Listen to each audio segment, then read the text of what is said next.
הריקוד משפיע עליי בצורה כזו שאני יכולה לעשות הרבה יותר דברים שלא יכולתי לעשות קודם, גם בעניין גמישות וגם ביכולת של הריקוד.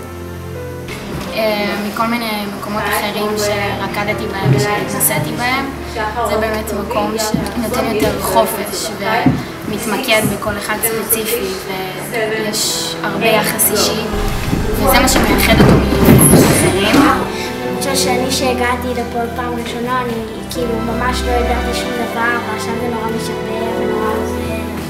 זה גם נותן לי גמישות יותר. המורות גם נחמדות מאוד. אני אוהבת לרקוד פה, אני אוהבת את המורה, אני אוהבת את היחס של כולם. אני נורא נהנית לרקוד, זה כאילו המסגרת שלי ביום שאני יכולה ממש לעשות מה שאני רוצה וכאילו להשתחרר ולעוף על עצמי, כאילו בלי שאף אחד שם לב, בלי שאף אחד שופט, זה כיף. זה המקום לגדול ולצמוח ולעוף למעלה, זה לצאת רקדניות אמיתיות לעולם. כן. חוויות לרקוד